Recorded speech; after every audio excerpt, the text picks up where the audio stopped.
Hello guys, welcome back to Dark Angels Intuitions. Welcome back to my channel. This is another reading, general love reading for the collective. So titignan natin you and your person's reading. So hindi to para sa lahat, okay? Takes what resonates and leave the rest. And this could be a vice versa. Kung saan kayo naka-resonate, doon kayo. Put yourself in a situation kung saan kayo naka-resonate. And this is a timeless reading because time is linear. So kung kailan nyo ito mapanood, if naka-resonate kayo, then this might be for you. Okay, so let's start. I'm going to pull oracle cards sa side mo and sa side ng person mo. So, let's see. What's your heart hidden secret on your side, Cow? Your heart's hidden secret. Clinging, holding on, obsessing, spying. So, how about your person? Let's see. On your person's side, your person's heart hidden secret. What is your person's heart hidden secret?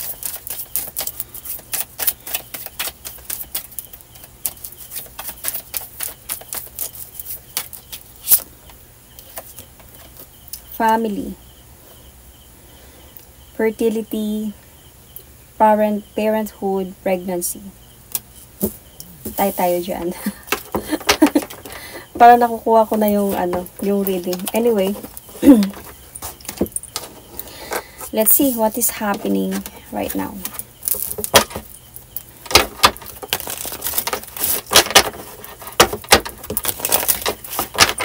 What is happening right now?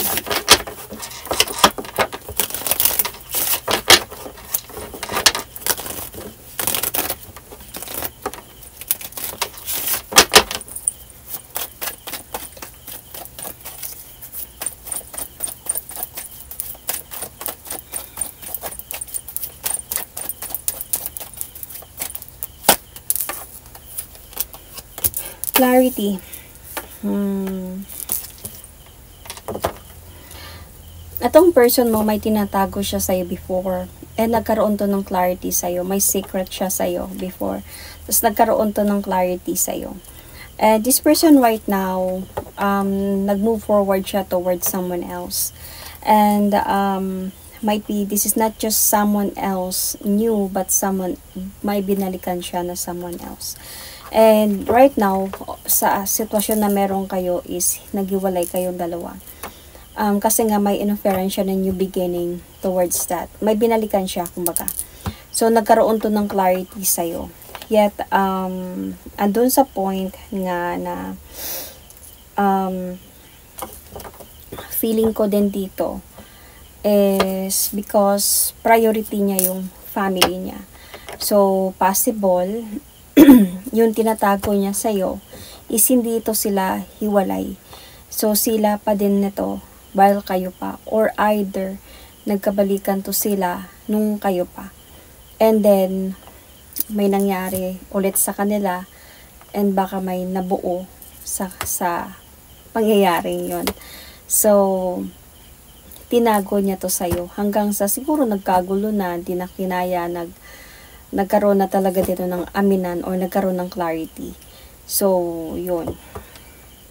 Possible ganun yung nangyari. Pero tignan natin, okay? So, let's see more.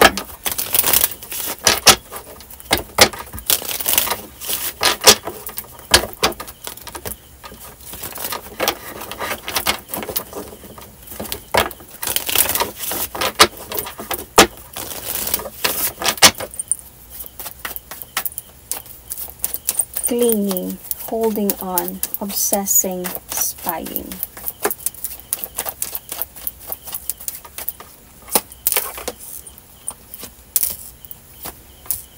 Etong person na to, this person did love you, hindi sa hindi. You might be there is a possibility that this person still wants sana na magkaayos kayong dalawa. Kaya lang nga, dumating sa point nga na may nangyari doon sa kanila. And, andun sa point na on your part, hindi kayo nag-uusap na nito and you want justice about what happened kasi parang pinaniwala ka niya na mahal ka talaga niya, yet meron palang nangyayari sa kanila. So,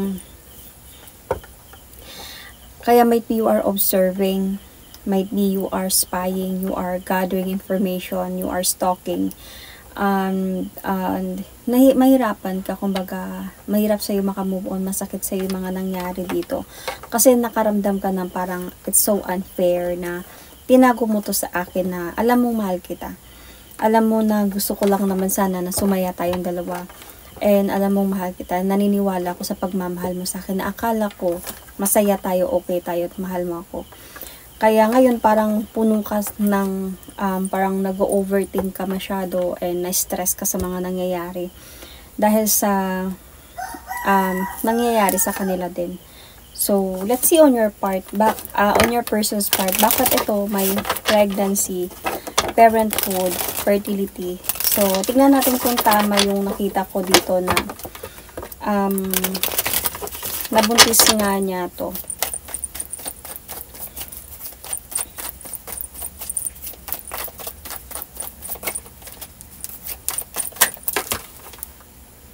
Daming bumaliktad.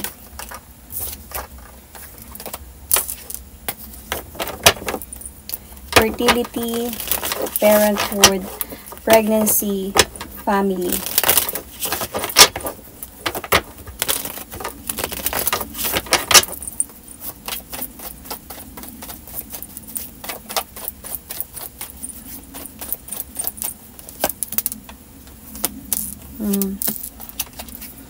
Yun nga talaga yun.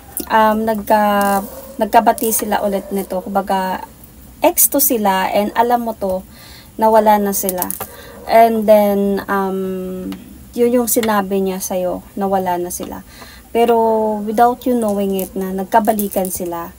And, yun na nga, may nangyari ulit sa kanila. And, may nabuo. Kasi nga, obviously, this is a fertility and parenthood and pregnancy. So, may nabuo ulit. And honestly, itong nangyaring ito, sa totoo lang, hindi ito, kumbaga, yung person mo, hindi niya expected na may mabubuo. May mabubuo ulit. And this person did really cheated on you kasi tinago niya to sa'yo. Hindi yung tinago niya yung may nabuo na. Tinago niya na nagkabalikan sila ulit.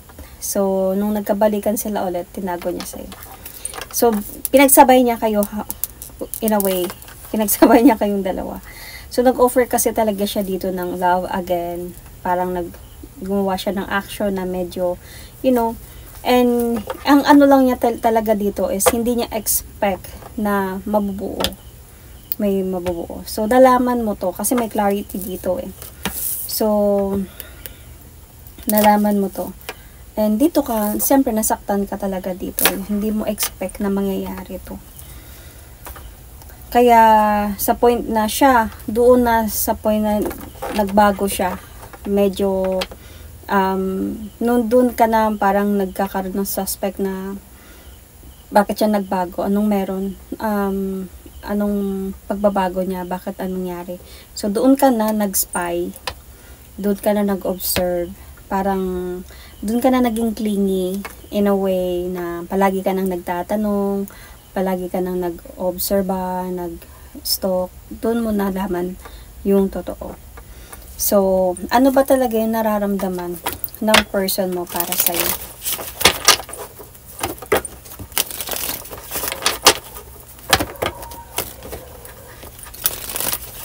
So, you might be dealing with Gemini, Libra, Aquarius, or Taurus, or, yeah. Sun, Moon, Rising, Venus. So, ano ba yung nararamdaman ng person mo para sa'yo?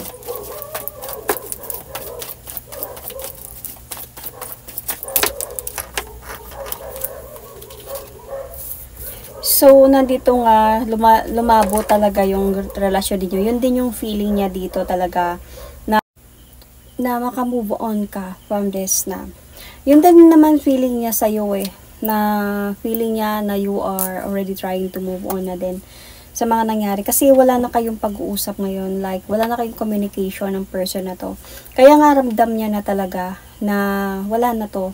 Mawasak na kaming dalawa.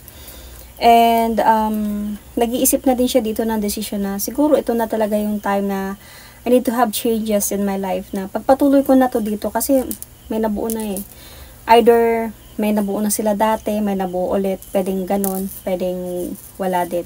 Depende, okay? Kung saan kayo naka-resonate. So, parang kailangan niya na to pagpatuloy na talaga dito. Kasi yun na yung naramdaman ng person mo, malabo na kayo. Parang malabo na yung mga plano na matupad, malabo na, nagsisi din naman siya. Nagsisi din siya kasi gusto ka nga niya kausapin, hindi lang siya sure about that. Hindi lang siya sure na papayag ka ba na kausapin ka or magkakaroon ba ng pagkakataon na mag-usap pa yung dalawa. Kasi hindi niya expect na may mabuo ng ganun. So, ano yung nararamdaman mo ngayon sa sitwasyon na meron kayo?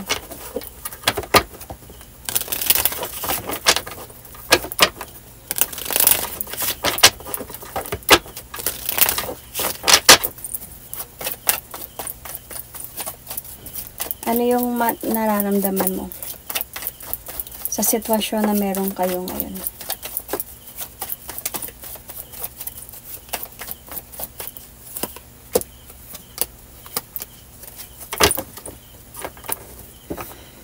Mahal mo talaga siya. Kaya nga dito holding on.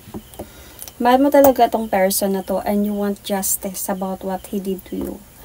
And you still want yung justice na yun. Feeling ko ang gusto mo, yung bumalik siya sa'yo. Gusto mo na ma-realize niya na ikaw yung mahal niya at ikaw yung pipiliin niya at sa'yo siya babalik at hindi siya mag-stay doon. Because you really love this person. You keep on, sobra kang nagsiselos talaga sa nangyari. Sobra kang nasaktan. And nandito nga yung obsession. Nandito yung obsessing. So, may period obsession. You are always spying.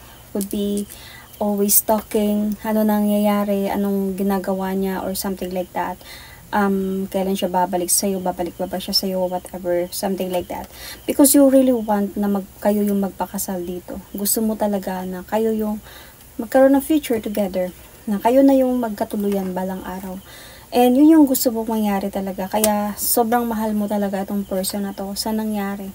Masakit sa'yo and you want revenge talaga. You want justice. And about what happened. Sobra kang minsan hindi ka nakakatulog sa gabi. Hindi mo na talaga na-appreciate to kasi parang para sa'yo minsan, okay? Hindi mo to pinapakita sa kanya or hindi mo to pinapakita in public. Kaya nga yung na-observe niya na nagmo-move on ka na. Pero sobrang hindi. Parang you are looking for an answer or you are looking for a revenge or you are still waiting na ikaw yung pipiliin niya or babalik siya sa'yo. Okay, so you might be Cancer, Scorpio, Pisces, Libra, or Aries, Sagittarius, Leo, Sun, Moon, Rising, Venus. So, anyway, let's see. Ano ba yung plano ng person mo para sa inyo?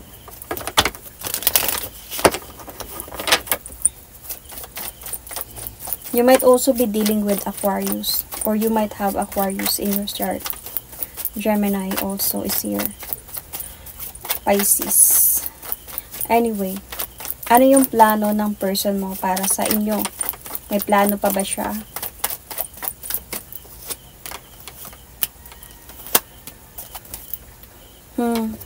May plano siyang parang hindi pa siya makapag-decide, parang nag-iisip pa siya dito ng decision, and I can see here na may plano na din siya to have a new beginning sa buhay niya. Magpatuloy na doon. Parang hindi siya prepared, pero parang kailangan niya na din magpatuloy doon. Pero sa totoo lang, may nararamdaman pa siya para sa'yo. Hindi sa wala. May nararamdaman pa siya. Hoping lang talaga siya na sana you are okay, na maghilom ka na sa mga nangyari, or you will heal, then you will move on. Kasi para sa kanya kasi hindi na siya sure Alam niya, siguro kilala ka talaga ng person na to. Alam niya that you are observing. Alam niya na you are spying or stalking. Ramdam niya yun sa'yo. Alam niya kasi baka kilala ka talaga nito. And namimiss ka din niya. Namimiss ka ng person na to. Kaya lang guarded siya ngayon. Hindi siya makagalaw kasi nga may pregnancy. So, magiging father na siya dito. So, parang ginaguard niya yung mismo sarili niya and magpapatuloy na siya talaga to walk away emotionally from your relationship to this kasi nga may pananagutan na siya talaga dito. Though, andun nga siya sa point na hindi pa talaga siya totally nakapag-decide. Nagtatalo yung utak niya tsaka puso niya. Minsan hindi din siya nakakatulog sa gabi thinking about you. But the thing here is, if babalik man siya sa'yo, meron ng hahadlang, magkakagulo lang talaga. So, mahal ka pa din niya. Namimiss ka niya. Hindi pa siya sure sa mga plano niya. Kung kakausapin ka niya, kung kailan kanya kakausapin, or magpapatuloy na ba siya. Kasi magulo yung utak niya dito pa lang sa may nabuo eh. So, ikaw may plano ka ba? Ano ba yung plano mo?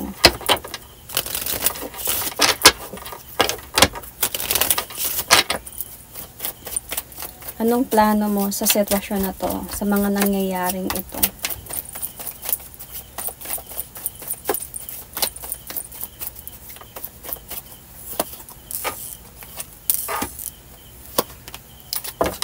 Same kayo, hindi kayo nakakatulog sa gabi.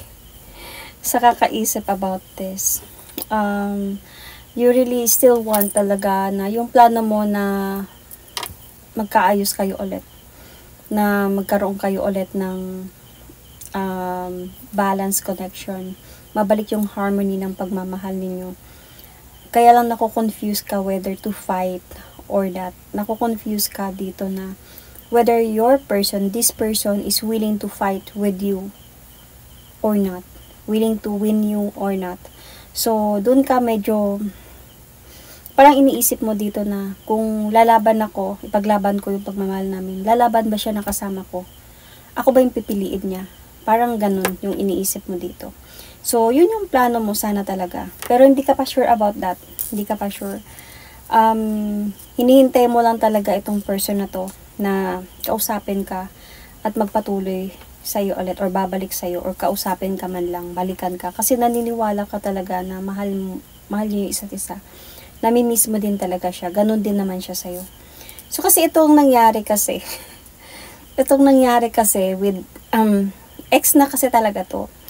Tas, ang problema kasi sa person mo, naglaro siya ulit sa ex. And then, yun na nga nangyari. Hindi niya expect na akala niya, ganon-ganon lang yun, and nabuo niya. Ngayon, tutuloy na pala. So, andun nga sa point na you are really always checking out dito sa person. Pinagtatanungan mo siya sa mga kakilala ninyo, mga barkada niya siguro. And you are still really waiting. You are waiting for this person to come back. And, but it doesn't mean that you don't know your worth. It doesn't mean that maghabol ka. Hindi naman ganun yung way. Hindi naman ganun sa'yo. Nagantay ka lang talaga. Para sa'yo, alam ko naman, naniniwala lang talaga ako sa pagmamala namin dalawa. Ganun yung sa'yo eh. Kung andun ka din naman sa point na kung sakaling mabigat na talaga to, alam mo naman yung ending ninyo talaga. Kumbaga, marunong ka makiramdam. Ang para sa'yo lang, iniintay mo siya na ipaglaban ka. Kasi kung ipaglalaban ka niya, syempre, babalikan mo siya. Kasi mahal mo siya eh. So, yun. Pero hindi ibig sabihin nun na parang loka-loka ka na naghahabol na nagbebeg. No. Wala akong nakita sa part mo na ganito. Anong ka lang sa point na kumbaga timing lang, kumbaga kalmado ka lang in a way na, pero naniniwala ka pa din sa pagmamahalan ninyo, umuulan. So, yun. So, ano yung tinatago niya? Hindi niya ginusto na umalis siya or aalis siya. Alam mo yung pakiramdam niya, sobrang cold. Cold yung feeling niya ngayon, empty. And dahil nga may nabuntis siya, ito na ngayon. So, parang bakit ito yung dinatago niya sa'yo? So, let's see. Feeling ko ang nagkaroon dito ng clarity. Kung hindi mo man alam na may nabuntis siya, or nabuntis niya yung ex niya, ang nagkaroon lang dito ng clarity na bumalik siya sa ex niya.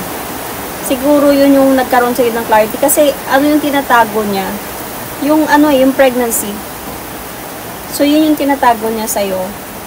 And siguro hindi mo lang alam yung nabuntis.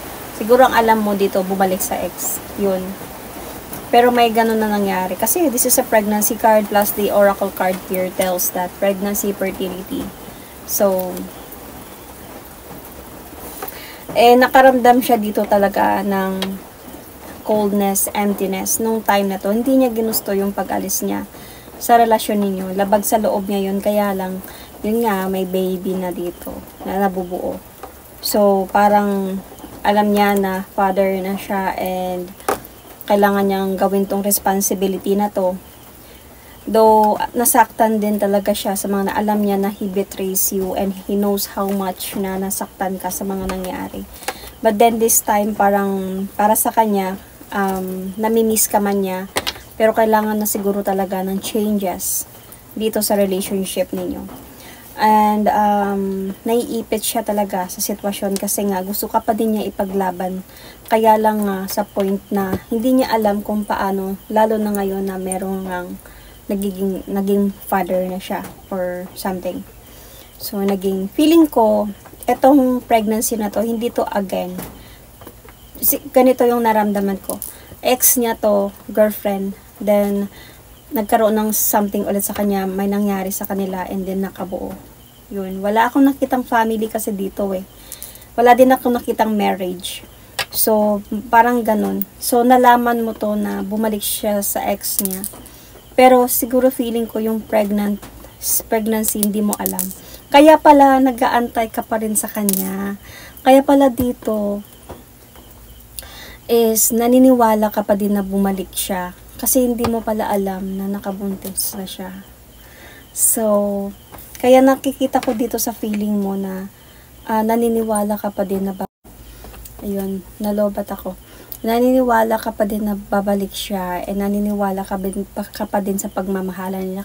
Kaya pala confused ka dito about sa mga nangyayari kasi feeling ko dito, you want justice about what happened kasi inosente ka kung bakit siya hindi na nagparamdam sa'yo. Bakit siya nakipaghiwalay sa'yo ba? Kasi ngayon yung nangyari. Kasi ito yung tinatago niya sa'yo So, let's see. Kaya nga you keep on stalking kung bakit, anong meron, anong nangyari. Kasi hindi ka makapaniwala na mahal ninyo yung isa't isa. Tapos biglang ganito yung nangyari.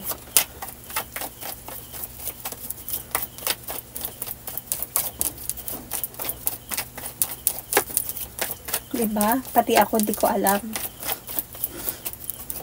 Ano yung tinatago mo dito? May tinatago ka ba sa person na to? Okay. So, actually, wala naman. Andun ka lang sa point na you really want to have changes with this person. Nasa point ka ngayon that whether nag-iisip ka na kasi dito na mag-give up na ba or mag-hold on pa din sa relasyon ninyo. Kasi sometimes nakakaramdam ka na gusto mo na ng changes sa buhay mo nang wala siya, parang gusto mo na lang tanggapin pero namimiss mo talaga siya. Naiisip mo siya, namimiss mo siya. Dito sa point na to, hindi ka sure kung anong gagawin mo. Paano ka makapag-focus. Since wala kayong communication nito. Anong gagawin mo ng mga nangyayari? Minsan nababad trip ka na. Hindi mo na na-appreciate ng ginagawa niya. Nasasaktan ka na din. pero nag-aantay ka pa din. Minsan gusto mo na mag-move forward na lang and hayaan na lang. Pero meron pa din sa parts sa'yo na naniniwala ka pa din na babalik siya. So, tignan natin sa outcome. Ano yung pwedeng maging outcome dito?